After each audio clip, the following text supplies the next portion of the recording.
खुलुमबाय बेयो बड'लेण्ड इंखं टेलिभिजन दिनै 9 जुलाइ 2023 रबिबार खालि सानसेनि बरादखौ नोंथांमोननि खाथियाव लाबोदों आं सदानन्द दैमारिया।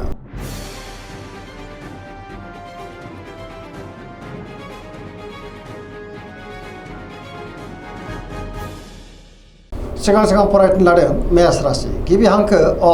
ल दिनैनि साना जोबोर मोजां सोरबा लोगोनिफ्राय मोजां खौरां मोननोबो हागौ गोसोआ दिनै जोबोर खुसि जागोन जेरावबो जाफुंसारनो हागौ बहाबा दावबायनो बा हान्थिनो खाबु मोनगोन आरो मोजाङैनो हान्थिनोबो हागोन गुबुननि थाखाय दिनै गोबां मोजां खामानि मावनानै होनोबो हागोन गोसोआ दिनै जोबोर खुसि जागोन देहाया मोजाङैनो थागोन अब्लाबो नाथाय जानाय लोंनायाव सांग्रां जानांगोन रांखावरियाव जोबोर मोजां गोबां धोन आरजिनोबो हागोन बेफार फालांगियावबो दिनै जोबोर मोजां मुलाम्फा मोनगोन आयाबो बांनो हागौ सोरबा लोगोनिफ्राय थोजासे हेफाजाबबो मोननो हागौ न'खराव दिनै बिसि फिसायनि गेजेराव अनलायनाय फैगोन बिमा बिफानि अननाय आबोरखौ दिनै मोननो हागौ गुबुननि गोसोखौ गोरलैयैनो बोनोबो हागोन गोसोनि बोलोआ बांगोन समाजाव दिनै बयजोंबो मान होजागोन लाइमोनफोरा जोबोर रमान्टिक जागोन आरो गावबा गावनि गोसोनि साननायफोरखौ फोरमायलायनोबो हागोन पजिटिभ एनार्जिनि गोहोमबो दिनै गोग्लैनो हागौ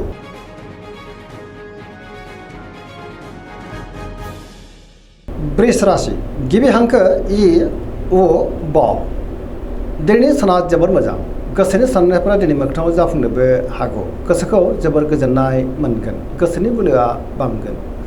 गावनि गोसोनि साननायखौ दिनै गुबुननो फोरमायनोबो हागोन समाजाव बयजोंबो मान होजागोन रांखावरियाव जोबोर मोजां होनजायो बेफार फालांगियावबो दिनै जोबोर मोजां मुलाम्फा मोनगोन आयाबो बांनो हागौ गोबां मोजां खाबुबो दिनै मोननो हागौ न'खराव बिसि फिसायनि गेजेराव अनलायनाय फैगोन बिदा फंबायजों मोजां सोमोन्दो थागोन सोरजोंबा बाख्नाय जानोबो हागौ देहाया दिनै मोजाङैनो थागोन गुबुननिफ्राय थोजासे हेफाजाब मोननानै गोसोआ दिनै जोबोर खुसि जागोन गोसोनि साननायफ्रा मोगथाङाव जाफुंनोबो हागौ आरो पजिटिभ एनार्जिनि गोहोम गोग्लैगोन सेंग्रा सिख्लाफ्रा जोबोर रमान्टिक जागोन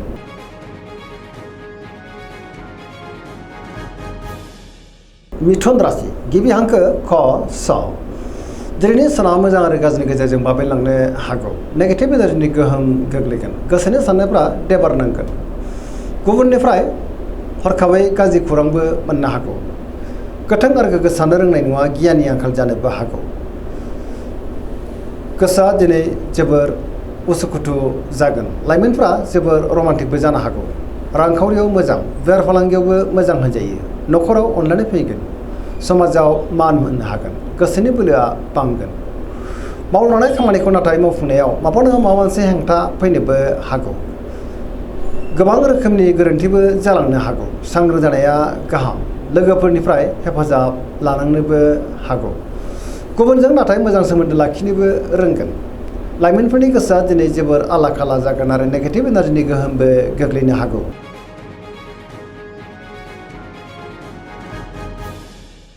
कर्कट राशि गिबि हांखो ड ह दिनैनि साना जोबोर मोजां गोसोखौ दिनै जोबोर गोजोननाय मोनगोन सोरबा लोगोजों बाख्नाय जानानै गोसोआ दिनै जोबोर खुसि जागोन गोसोनि साननायफ्रा मोगथाङाव जाफुंनोबो हागौ पजिटिभ साननो रोंगोन गियाननि आंखाल जानाय नङा मावनो लानाय खामानिखौ थेस मावनो आरो गोरलैयैनो मावफुंनोबो हागोन रांखावरियाव दिनै जोबोर मोजां बेफार फालांगियावबो जोबोर मोजां मुलाम्फा मोनगोन न'खराव बिसि फिसायनि गेजेराव अनलायनाय फैगोन गुबुनजों दिनै मोजां सोमोन्दो लाखिनोबो रोंगोन देहाया मोजाङै थागोन बहाबा थाङोब्ला दिनै जोबोर मोजां आरो मोजाङैनो हान्थिनो हागोन न'खराव बिसि फिसायनि गेजेराव अनलायनाय फैगोन समाजाव बयजोंबो मान होजागोन लाइमोनफ्रा जोबोर रमान्टिक जागोन आरो गावबा गावनि गोसोनि साननायखौ फोरमायनोबो हागोन आरो पजिटिभ एनार्जिनि गोहोम गोग्लैगोन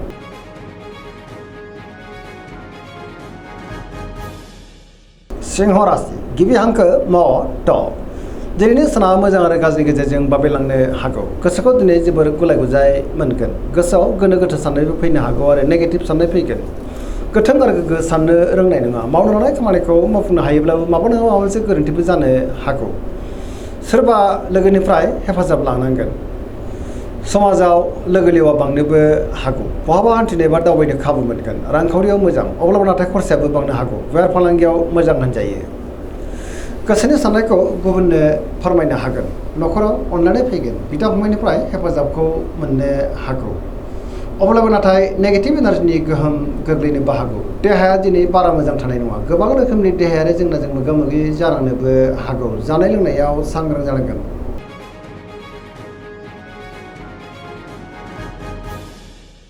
कन्या राशि गिबि हांखो प ट दिनैनि साना जोबोर मोजां गोसोआव दिनै पजिटिभ साननाय फैगोन गोथों आरो गोग्गो साननो रोंगोन गियाननि आंखाल जानाय नङा मोनफ्रोमबो बिथिङावनो जाफुंसारगोन बहाबा थाङोब्ला दिनै जोबोर मोजां आरो मोजाङैनो हान्थिनोबो हागोन देहाया मोजाङैनो थागोन गोबां मोजां खाबुबो दिनै मोननो हागौ न'खराव बिसि फिसायनि गेजेराव अननानै फैगोन गोबां खामानियाव दिनै मुखुब थागोन सोरजोंबा बाख्नायजानानै गोसोआ दिनै जोबोर खुसि जागोन पजिटिभ एनार्जिनि गोहोम गोग्लैगोन मोनफ्रोमबो बिथिङावनो जाफुंसारनो हागोन समाजाव बयजोंबो मान होजागोन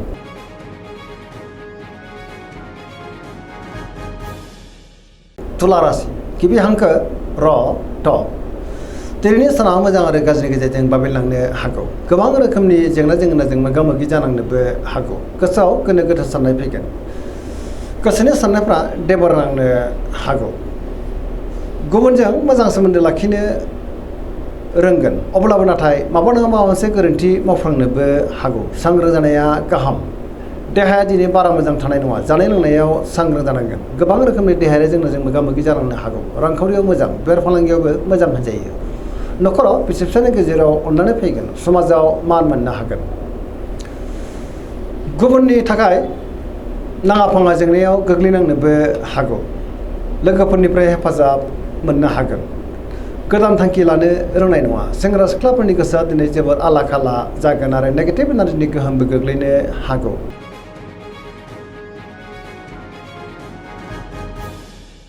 वृश्चिक राशि गिबि हांखो न स दिनैनि साना जोबोर मोजां पजिटिभ एनार्जिनि गोहोम गोग्लैगोन मोनफ्रोमबो बिथिङावनो जाफुंसारनो हागौ गोथों आरो गोग्गो साननो रोंगोन बहाबा थाङोब्ला दिनै जोबोर मोजां आरो मोजाङैनो हान्थिनो हागोन सोरबा लोगोजों बाख्नायजानो हागौ गोसोआव दिनै गोथों आरो गोग्गो साननाय फैगोन मावनो लानाय खामानिखौ थि समावनो आरो गोरलैयैनो मावफुंनोबो हागोन गुबुननिफ्राय थोजासे हेफाजाबबो मोननो हागौ गोसोनि साननायफ्रा दिनै मोगथाङाव जाफुंगोन गुबुनजों मोजां सोमोन्दो लाखिनोबो रोंगोन आरो गोसोनि बोलोआ बांगोन समाजाव दिनै बयजोंबो मान होजागोन न'खराव बिसि फिसायनिफ्राय थोजासे हेफाजाबबो मोननो हागौ रांखावरियाव मोजां अब्लाबो नाथाय खरसायाबो बांगोन बेफार फालांगियावबो मोजां होनजायो देहाया दिनै मोजाङैनो थागोन गोबां मोजां खाबुबो दिनै मोननो हागौ फरायसाफ्रा फरायनायाव गोसो दुंखांगोन आरो मोजां फिथाइ मोननोबो हागोन लाइमोनफ्रा दिनै जोबोर रमान्टिक जागोन आरो गावबा गावनि गोसोनि साननायखौ फोरमायनोबो हागोन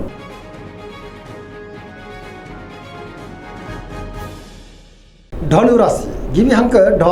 फ भ दिनैनि साना मोजां आरो गाज्रिनि गेजेरजों बाबेनलांनो हागौ गोसोनि साननायफ्रा देबर नांगोन माबा नङा माबा मोनसे गोरोन्थि मावफ्लांनानै गोसोआव दिनै उनदाहाबो फैनो हागौ मावनो लानाय खामानिखौ थि समाव मावफुंनो गोब्राब जागोन गोसोनि साननायफ्रा देबर नांनोबो हागौ रांखावरियाव मोजां अब्लाबो नाथाय खरसायाबो बांगोन बेफार फालांगियावबो दिनै मोजां होनजायो समाजाव मान मोननो हागोन बहाबा हान्थिनो एबा दावबायनो खाबु मोननो हागौ आरो मोजाङैनो हान्थिनोबो हागोन देहाया दिनै बारा मोजां थानाय नङा गोबां रोखोमनि देहायारि जेंनाजों मोगा मोगि जानांनोबो हागौ जानाय लोंनायाव सांग्रां जानांगोन आरो नेगेटिभ एनार्जिनि गोहोमबो गोग्लैनो हागौ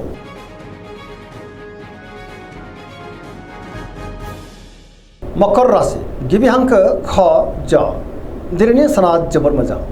गोसोखौ दिनै जोबोर गोजोननाय मोनगोन गोसोनि साननायफ्रा मोगथाङाव जाफुंनोबो हागौ मावनो लानाय खामानिखौ थि समावनो आरो गोरलैयैनो मावफुंनो हागोन रांखावरियाव जोबोर मोजां बेफार फालांगियाव दिनै जोबोर मोजां मुलाम्फा मोनगोन मोननो गोनांखौबो दिनै मोननो हागौ गोबां मोजां खाबुबो दिनै मोननो हागौ गुबुनजों मोजां सोमोन्दो लाखिनो रोंगोन मोनफ्रोमबो बिथिङावनो जाफुंसारगोन माबा नङा माबा मोनसे मोजां खौरां मोननोबो हागौ गोदान खामानियाव दिनै आखाइ होजेननो हागोन न'खराव बिदा फंबायनि गेजेराव अननानै फैगोन बिमाफोरनिफ्राय थोजासे हेफाजाबबो मोननो हागौ सेंग्रा सिख्लाफ्रा गावबा गावनि गोसोनि साननायखौ फोरमायलायनो हागोन आरो गोसोआ दिनै जोबोर रमान्टिकबो जागोन फरायसाफ्रा दिनै फरायनायाव गोसो दुंखांगोन पजिटिभ एनार्जिनि गोहोमबो गोग्लैनो हागौ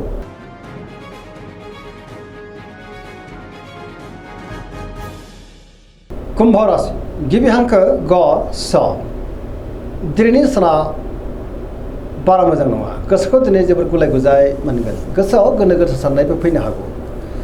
मावनो लानाय खामानिखौ मावफुंनो गोब्राब जानो हागौ माबा नङा माबा मोनसे हेंथा फैनोबो हागौ गोसोआव गोनो गोथो साननाय फैगोन आरो सोरबा लोगोनिफ्राय हरखाबै गाज्रि खौरांबो मोननो हागौ समाजाव मान मोननो हागोन गोबां मुंदांखा सुबुंजों दिनै लोगो मोनज्लायनोबो हागौ रांखावरियाव मोजां बेफार फालांगियावबो मोजां देहाया नाथाय बारा मोजां थानाय नङा जानाय लोंनायाव सांग्रां जानांगोन गोबां रोखोमनि देहायारि जेंनाजों मोगा मोगि जानांनोबो हागौ न'खराव बिसि फिसायनि गेजेराव अननानै फैगोन गुबुननिफ्राय हेफाजाब मोननो हागौ बहाबा दावबायनो एबा हान्थिनो खाबु मोननो हागौ अब्लाबो नाथाय सांग्रां जानांगोन नेगेटिभ एनार्जिनि गोहोमबो गोग्लैनो हागौ